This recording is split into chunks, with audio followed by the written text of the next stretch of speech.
We're live. Yes. Wow. That was interesting. A little glitchy in the beginning, but we're here. I just want to be the first one to say that I'm so happy to be back. I really am. It's been a lot. It's been a while. Yeah. See, that's what happens when we're gone so long. The cobwebs are built up on the on the computer, and we got to wipe them off and get it going. So we are here. What has not had any cobwebs on it has been beer. Same. There we go. No, it doesn't sit long enough to get cobwebs. Not at all. Not at all. And I got beer all over me now. Pour this. I can hear it over there. It sounds and smells delicious. You know, it does smell really good. Guys, you're watching the Pints and Profits show live and direct. Finally, I'm Dennis, the Free King Flipper, and I drink beer and sell things online. Yeah, same. I love drinking beer and I love selling things online. It's a good combination, right? It's the best. It is. Tonight we have a great show for you. We have a main topic we're going to discuss. We're going to play catch up on where we've been and what we've been doing for the past couple of months. Yeah. And I have a great game that Scott's going to love and hate at the same time. Love and hate. All right. I'm drinking Trick from Treehouse Brewing Company, obviously. Trick is a double IPA, 8.3%. It comes out every year for Halloween. And the trick is it does not taste like a double IPA at all. It is incredibly smooth, super hoppy, super tropical and citrus forward. What do you got going on over there? I'm drinking Druthers. Okay, they're out of Schenectady, Saratoga, and Albany. This is called Modern Kicks. Probably one of my favorite ones they have. It's 7.3, and we are looking at, it's a double dry New England with Citra Hyper Boost. Ooh. And a nectarine hops. So very hoppy. Yeah. Like yours, very fruit forward, very smooth, nice color. Like it's beautiful color. Yeah, it's one of my favorites they have. And for a while they were out. I stopped in today. They happen to have a 4-pack, and I grabbed it. What's the ABV in that one? 7.3. Ooh, I like that. Yeah, nice and good pocket, right? Let's see. We're going to start off with a very short recap of my reselling journey and where I've been in the past, I don't know, 2-3 months. Is that how long it's been? I think it's been longer, but yeah. And then I'll let you fill in what's going on with you. I am still reselling. That has not changed. I've just downgraded substantially, and I've taken on a full-time job. So yes, I'm back to work. This coming February would have been 5 years for me full-time reselling. I'm telling you right now, bro, I could not make ends meet. I did everything right. I sourced great items. I priced them competitively. I had a sale. I had a coupon. I did everything right. Yeah. I listed 15 items a day, and then it just slowly started to fall down. And at the point where I could not do anything else. Multiple platforms, Facebook Marketplace, eBay, Mercari, and Poshmark, doing all of those things. And just couldn't do it. So I have a set amount of money that I need to make every single week. And I saw that slowly not making it to the point where I'm like, I'm making half of what I need. So I started to look around for jobs, and I grabbed just a small part-time job for the summer. which I said, I'll just do it for the summer, and then things will pick back up, right? No, they never did. They never did, to the point where I could say, okay, that was fun for the part-time job, just a summer little thing. Now I'm there, and now I'm there full time. That's how bad it was. Yeah, it's so not that that's a bad thing. I'm having a great time. Yeah, but I would have liked to have it worked out. And that's like the frustrating part with the eBay business, right? Is that in a drastic change just in the market, the platform within the past year, right? Within the past years, I've just seen it change completely. To where, like, I used to do eBay full time as well. I went back to work a couple of years ago, but I'm like, I'm still selling, but I've also dropped down. Like, there was a time when me working full time, I would still come home, list my 15, 20 items maybe, and I was just burning myself out, and I wasn't seeing like a huge difference. Like, so I just dropped it down. So I'm listing 5, maybe 8 a day if I'm lucky, but I've dropped it down. So yeah, I'm happy with where it's at. You know what I mean? With my job, I work 4 days a week at my full-time job, so I can still, put the time into eBay, but it's not like it used to be for both of us. It's not everything I think about anymore. I'm not outsourcing every single day. It is what it is at this point for eBay for me, but I'm still selling, still getting sales here and there. The extra money is obviously nice, right?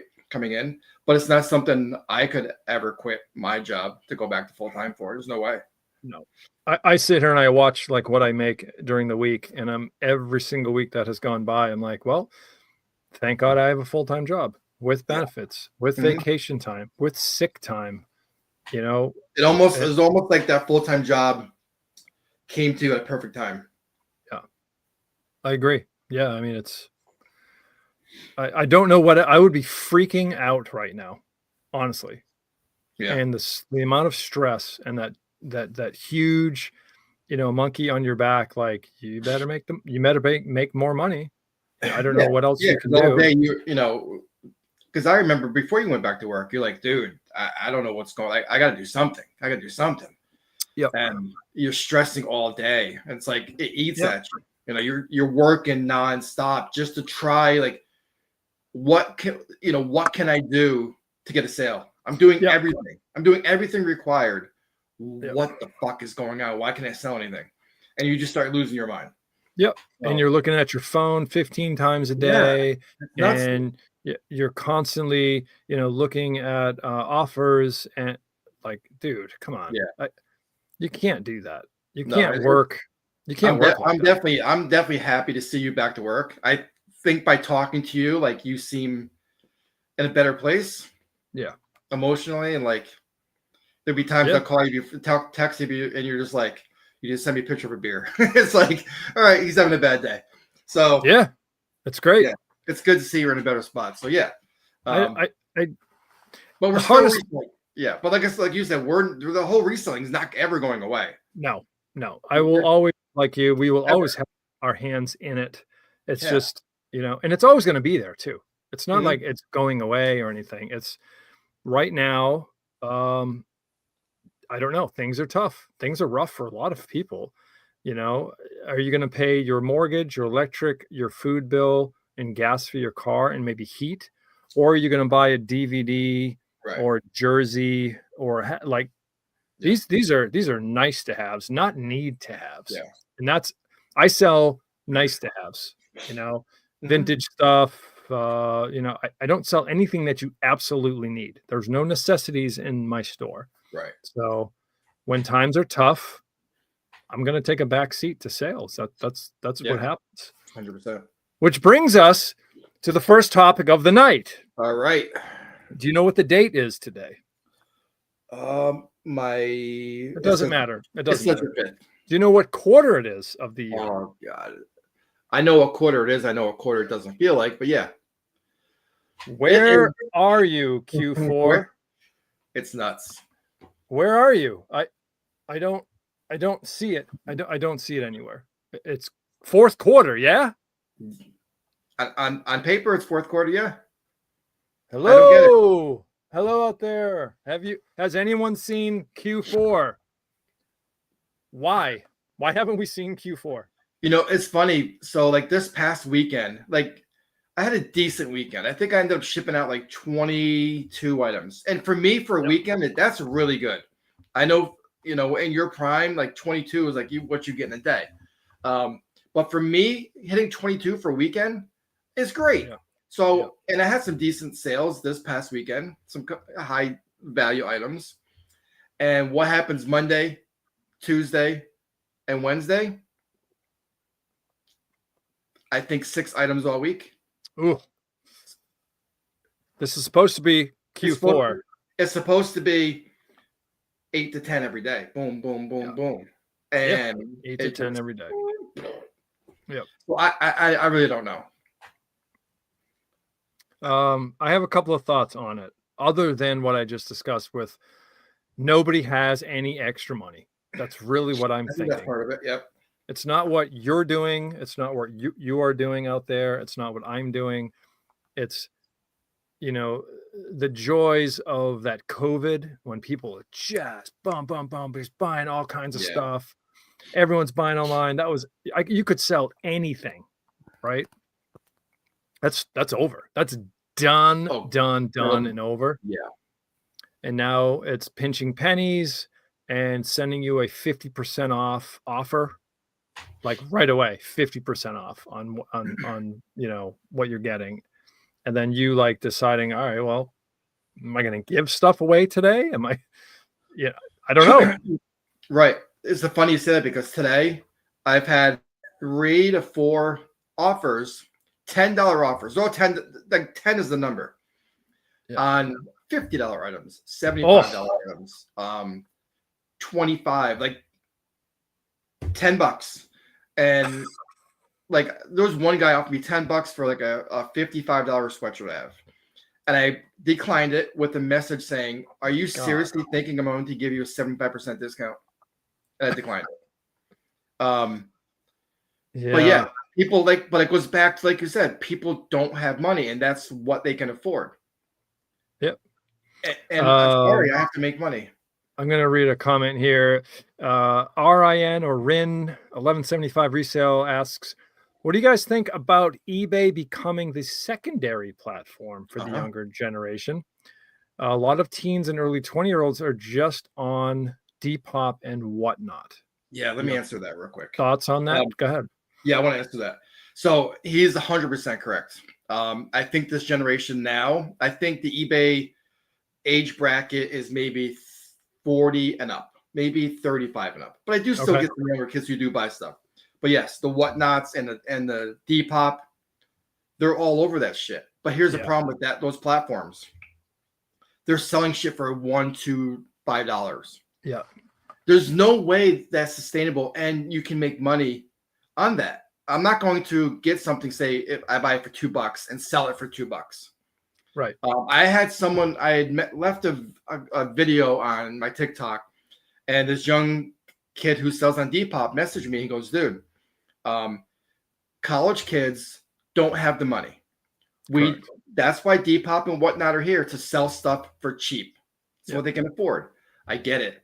But as a business, you can't. There's no way I'm going to go on there and sell shit for a few dollars. There's no way. Yeah. You have to have, what I see is you have to have a huge following. Huge following. To start. Massive inventory. Yeah. But and here's the thing. You remember that dude that just got arrested, that cool kicks Rick, whatever his friggin' name was, that just got busted? The people that have that massive following and that massive inventory,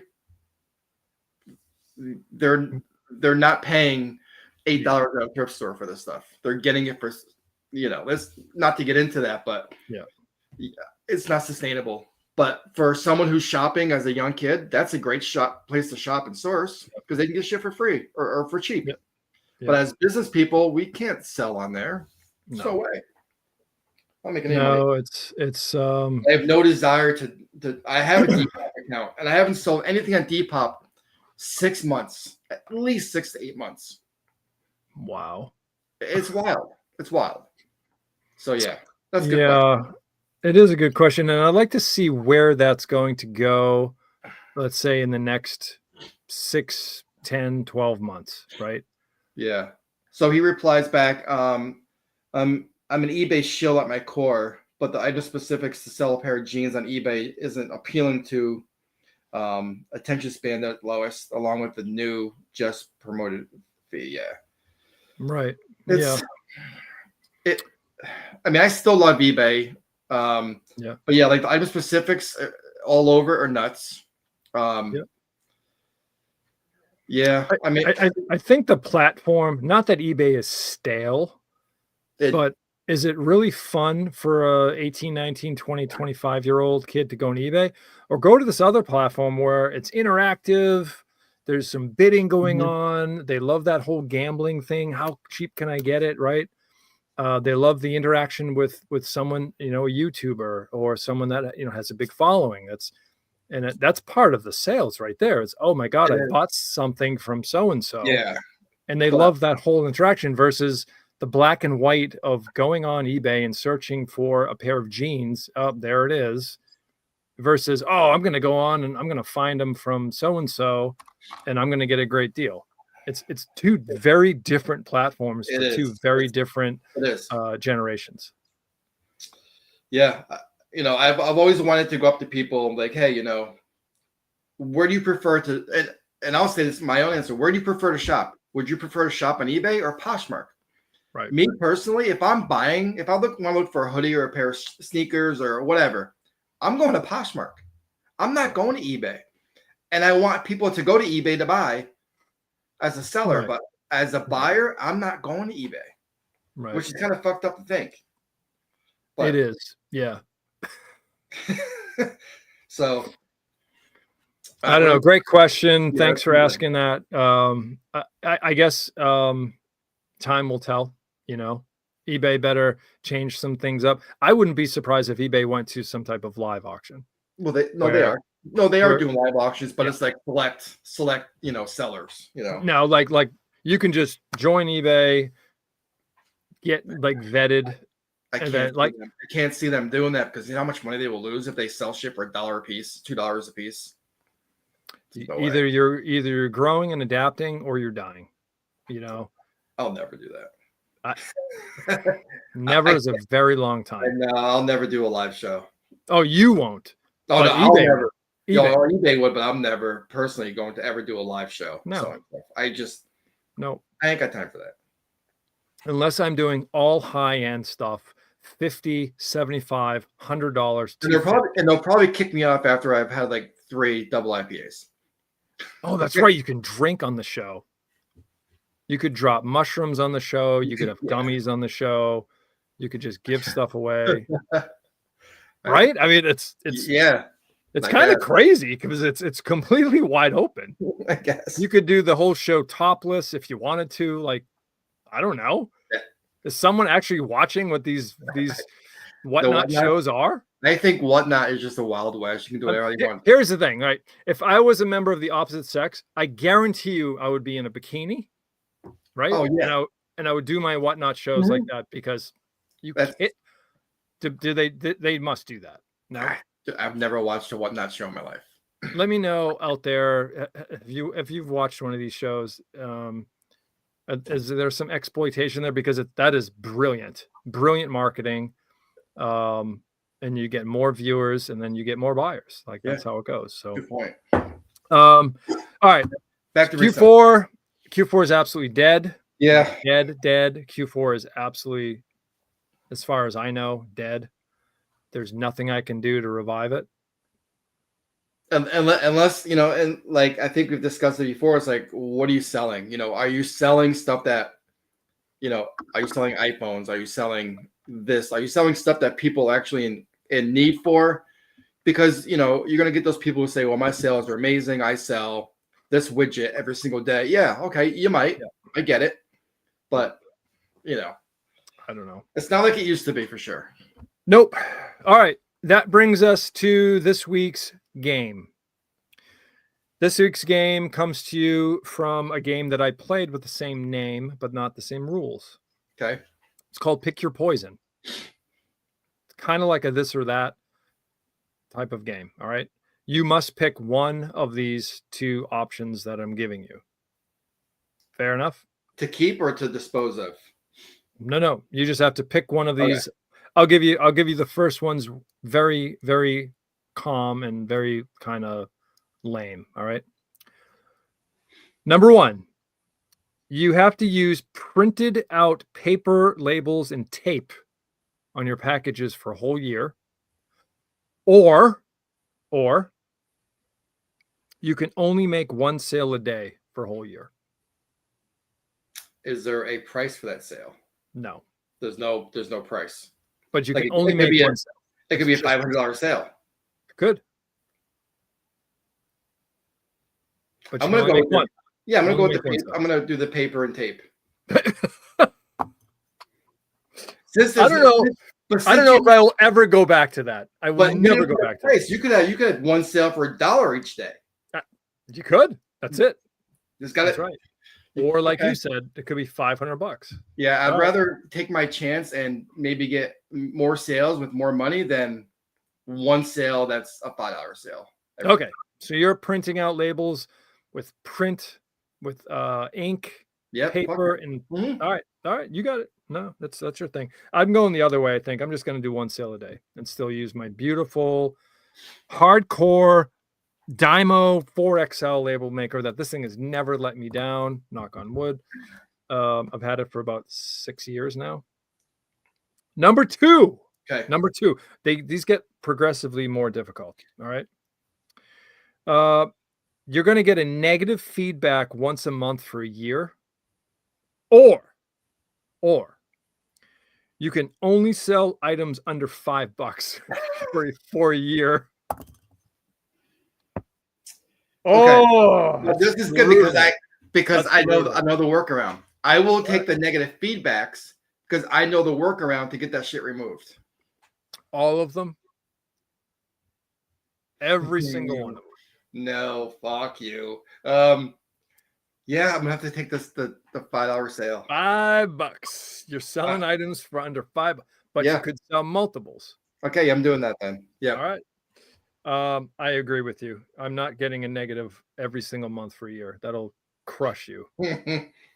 Yeah. But you could sell unlimited amounts of items for $5 for the whole year. All right. All right. Number three is it's a little interesting.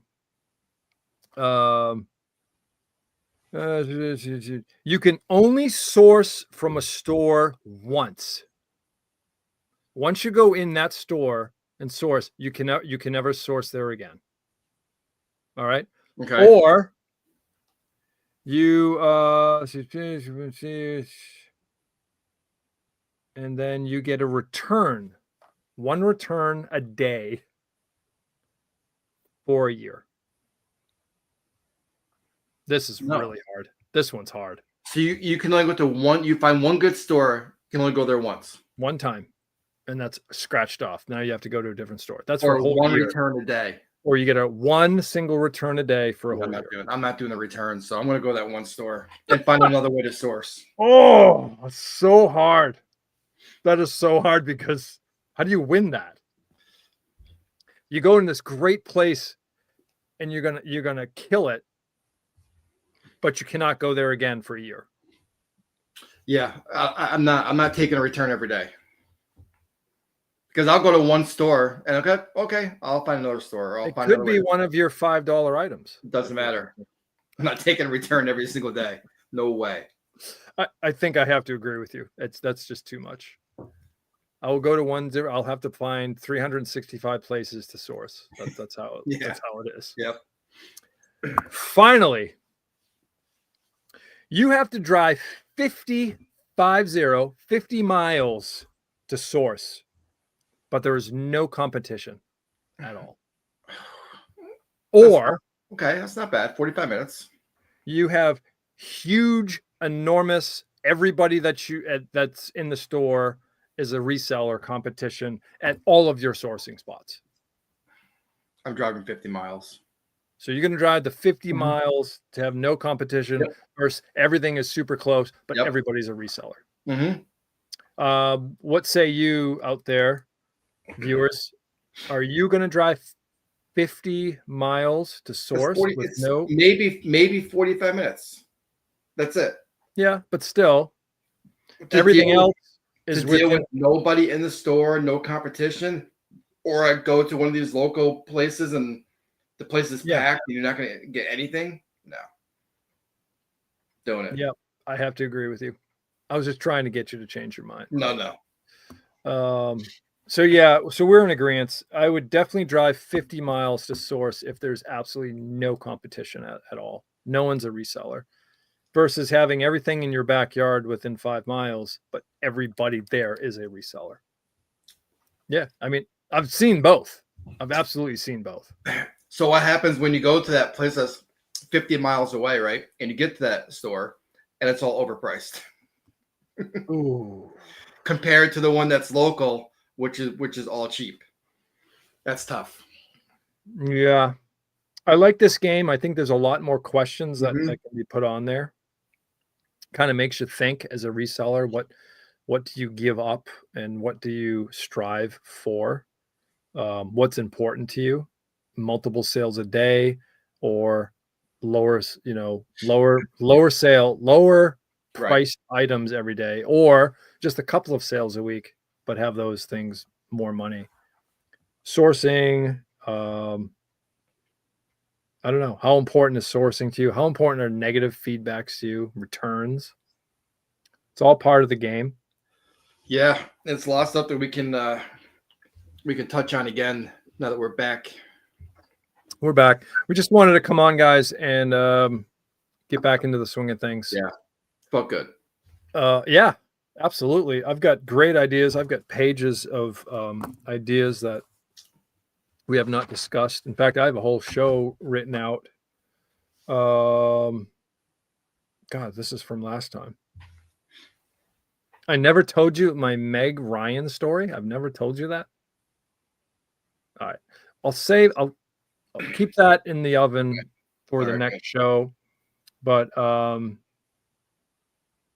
got some incredible ideas here. We're gonna do like a high-low game. Yep. Talk about our free finds that we find on the side of the road. Get back to that game where you set the price and you ask me if I would buy it or not. I love that one. Yeah, that's good. So bad at it. So basically, Scott will show you a pair of clothing. He'll say $5, $10, $20. Would you buy this for that? And then my answer, it could be an absolute piece of crap that he's going to pretend that it's really good. Or he's going to say, this thing is worth this is really valuable, and they'll set the price high, but it's really not worth that much. There's some trickery in there. I love that game. That's good. I never do well at it. Yeah. I have a couple ideas in my mind too about that too. Would you spend $20 for this item? Yes or no? Also, I have been hammered with overcharged shipping on UPS. Really? Yes. Oh, on UPS. Oh, I've heard about that. There's no way around it. I'm shipping golf clubs, and they're hammering me with like extra handling charges. Some of it is like $19 more. I'm like, bro, I only paid like $9, and you're charging me an extra. I know FedEx. I remember when I was at FedEx Ground or even at FedEx Freight, we had a quota each day. This is no lie. We had a quota each day to get dimensional weight. So you send something really light, but the box is ginormous. That dimensional weight is going to be more than what the actual shipping is. We enter it, and then the shipper gets charged the extra. Yes, it's a thing. 100%, it's a thing. I've been there. That's how I got hammered on it, and I'm like 2 in a row, and I said that's not right. They charged me whatever stupid money was, and I'm like, there is no way that a golf club weighs 22 pounds. No. No. It was under 2 pounds. It was a driver. Like, where do they get that? That's dimensional weight. Is that what you're saying?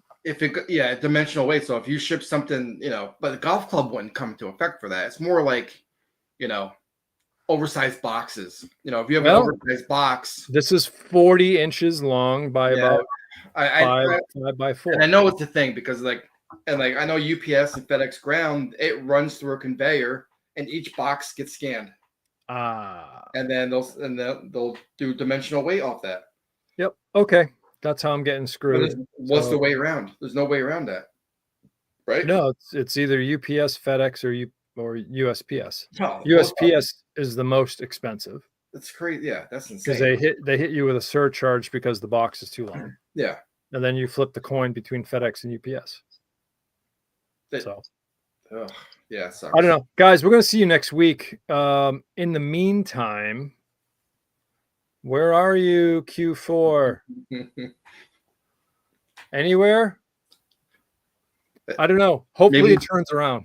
Maybe we'll find it next week. Who knows? I hope so. But we'll see you next Wednesday, and let us know how your reselling adventures are going. Let us know what you're scoring on, what your hardships are, questions. We absolutely love questions. We've been there. Combined, bro, we've been selling for like 2 decades. So yeah. I mean, I'm not going to say we know all of it. We're not. No, but we've seen a few things. We have a couple answers for some things. We don't know everything, but we kind of know what we're doing. Most importantly, we are not going to 1, sell you anything, and 2, not lie to you and feed you bullshit. Never. No, we'll be truthful, and our experience is never sell you a goddamn thing. Never. Nope. So, guys, thanks for coming by. Join us next time, and we'll see you next week. Cheers. Cheers.